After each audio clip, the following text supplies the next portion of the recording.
नमस्कार, आप देख रहे हैं सनराइज ब्रेकिंग न्यूज। मैं हूं आपके साथ किंग करुणेश।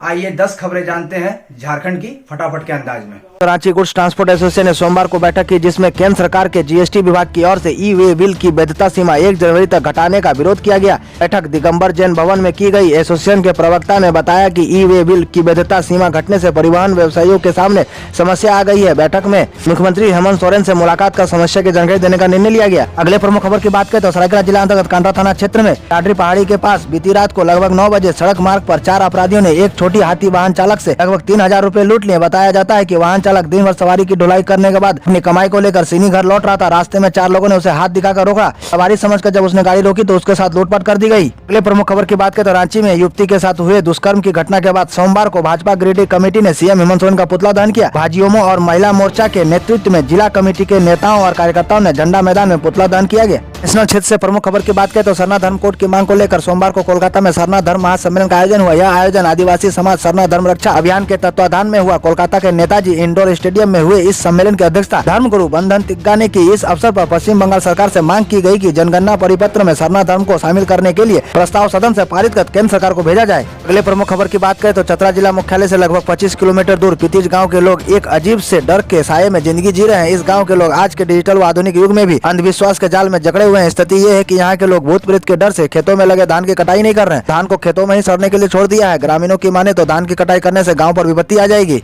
प्रमुख खबर की बात करें तो सरायकेला जिला अंतर्गत चांडिल प्रखंड के रुचाप स्थित चांडिल लैंपस के बने कोल्ड रूम का जिला सहकारिता पदाधिकारी ने निरीक्षण किया। किसान अपने फल सब्जियों में उपजाए हुए चीजों को रख कर भंडारण कर सकेंगे। चांडिल लैंपस में बने सहकारिता विभाग के द्वारा निर्मित इस कोल्ड रूम में 30 मीट्रिक टन सब्जी फल इत्यादि का भंडारण किया जा सकता है। चांडिल में काफी दिनों से कोल्ड रूम और कोल्ड स्टोरेज की मांग की जा रही थी। इस कोल्ड रूम में चालू होने से क्षेत्र के किसानों को फायदा पहुँचेगा।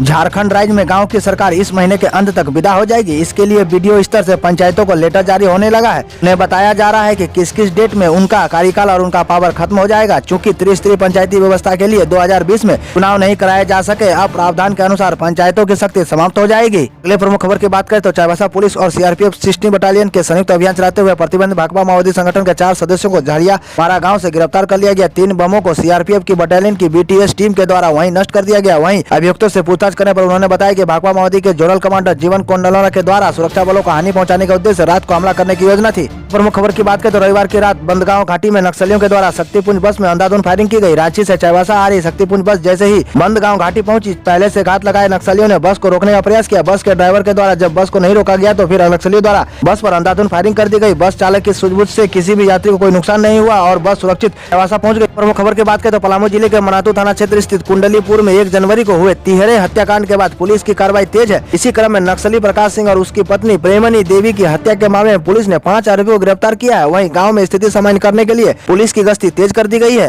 अगले प्रमुख खबर की बात करें तो डीवीसी की ओर से राज्य के 7 जिलों में बिजली कटौती शुरू कर दी गई है। डीवीसी के अल्टीमेटम के अनुसार 4 जनवरी से 50% बिजली कटौती की जाएगी। इसके मुताबिक आज से इन 7 जिलों में 12 घंटे बिजली कटेगी। डीवीसी की ओर से यह अल्टीमेटम 18 दिसंबर 2020 को दिया गया था। इसके बाद भी ऊर्जा विभाग और जेबीवीएनएल की ओर से इस मामले में कोई भी गंभीरता नहीं दिखाई जा रही है। जेबीवीएनएल की ओर से इसके लिए 50 करोड़ भुगतान तो किया गया, लेकिन गतिरोध कायम है। अगले प्रमुख खबर की बात करें तो भाजपा के पूर्व स्वास्थ्य मंत्री रामचंद्र चंद्रवंशी ने कोरोना काल में वाजिब स्वास्थ्य सेवाएं देने में विफल रहने का आरोप राज्य सरकार पर लगाया है। सोमवार को पार्टी मुख्यालय में प्रेस कॉन्फ्रेंस में उन्होंने कहा कि केंद्र से राज्य को 2000 करोड़ रुपए मिले थे, पर हेमंत सोरेन सरकार इसे खर्च कर पाने में फेल रही। कोरोना संक्रमण की चुनौतियों के बीच इस पैसे का उपयोग नहीं हो पाना जनता के लिए नुकसानदायक ही रहा। सरकार इस पर जवाब दे। साथ ही श्री चंद्रवंशी ने आरोप लगाया है कि एनडीए सरकार के समय किए गए कार्य को ही वर्तमान सरकार अपने खाते में जोड़ रही है। अगले प्रमुख खबर की बात करें तो रांची शहर के किशोरगंज चौक पर शाम करीब 5:45 बजे सीएम काफिले की पेट्रोलिंग एस्कॉर्ट गाड़ी पर आक्रोशित लोगों ने हमला कर दिया। ये लोग और मांझी में एक युवती के साथ दुष्कर्म के बाद उसका सिर काट कर ले जाने की घटना के खिलाफ प्रदर्शन कर रहे थे। प्रदर्शनकारी पुलिस की विफलता और महिलाओं के खिलाफ बढ़ती